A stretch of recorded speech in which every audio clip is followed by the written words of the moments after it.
21. March 1999. The bell rang, cutting savagely through the hazy summer migraine. The cicadas mounted their case for chaos with an uproar that threatened to combust and set the bushlands alight. The strange sound of a school bell just might have been the flint strike to ignite a late summer day that was ready to burst. The school itself looked rudely intrusive against the eucalyptus trees that surrounded it, situated so defiantly in a place where nature claimed rule. It stood against the bushlands with the same threat of oppression often felt by the renegade students. It bristled in the aching heat, fiberglass walls contracting from the harsh season that gripped them, the shimmer of Fata Morgana weeping from the tin roofs of the demountable classrooms. On that afternoon, when the sun was at its hottest, the ground stank of fetid apathy, of teachers whose passion had turned perfunctory, of students who groaned with the awkward pains of growth. Nothing knew its place, and anything that claimed otherwise writhed in a nomadic denial. The shadows that hid themselves from the sun sapped the energy of the hours, while all else lay distracted by the blind brightness, and discomfort swam in the awful headache of the day.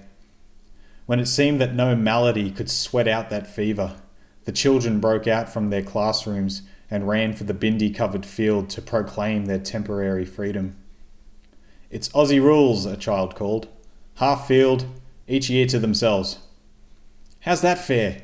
You seniors will pick on the kindy kids." Another child belted the bladder of the old Sharon. So decrepit had it become, any lunchtime game could be its last. "That's a major!" "Bullshit! Hit the post! A behind!" "You swore, I'm telling." "Fuck off." Using only half the field for the game meant that the kids had less space, an advantage in the hot day where preserving energy went a long way towards staving off dehydration. It also meant that those with no interest in footy could sit and play on the other side, where there were less prickly weeds. Leah sat with her friends and watched the game play out, thinking about how stupid it all was. Get knocked off your feet once and you'll be picking bindi weeds out of your clothes all day. It was the kind of thing Nana would say, and she took great lengths to try and emulate the way her grandmother spoke. Otherwise they'd just call her a dumb little kid. Being the youngest was difficult, but at least Nan stood as a woman she could aspire to be. Her brother played footy, an act that surprised her, for he was always the shy kid who struggled to get involved in any kind of rough play. "He's having a crack, good on him." Nan often said that too. The ball bounced away from the pack towards her, and she indignantly batted the thing away with her fist. "Gross, get it away."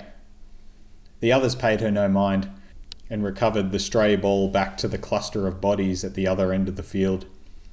Lockie occasionally found the ball in his grasp, running and bouncing it before producing an absolute shank of a kick that split the front of goal and bounced to the next child. "Swannies win, pies in the bin," cried another kid. "Boo, go Saints." "St Kilda, are you serious? They suck." "You suck." They all sucked if you asked Leah. Sometimes he won, other times they lost.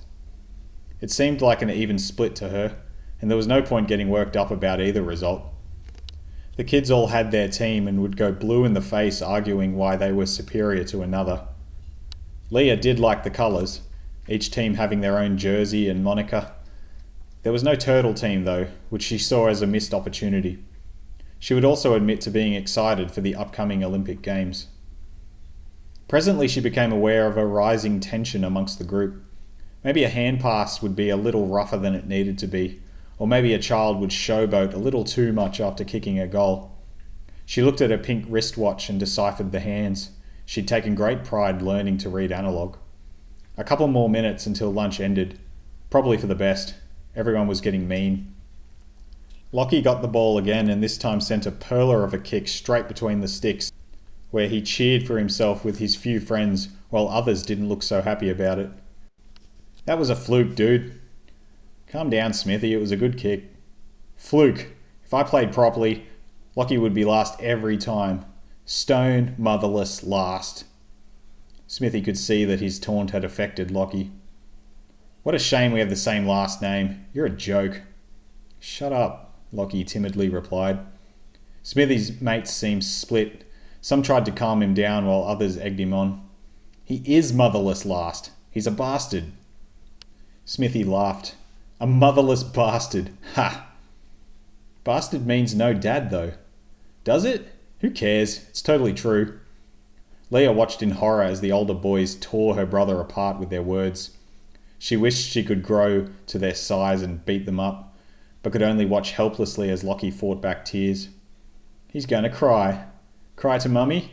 He can't. I heard she killed herself. Probably took one look at his ugly mug and did it. A loud thud sounded as Smithy fell to the ground, clutching his face. Lockie fell with him and began wildly throwing his fists into him. Leah finally overcame her freeze and raced over to pull her brother away. Smithy's face was smeared red, a gash above his eye streaming blood across the sweat and dirt. It was now his turn to cry as he sobbed loudly in pain.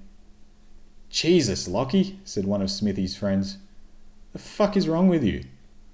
Leah tried to hold Lockie's hand, but he wouldn't look at her, instead standing with fists clenched and chest panting. We were just messing around, dude. Now look what's happened. Don't you see this is all your fault?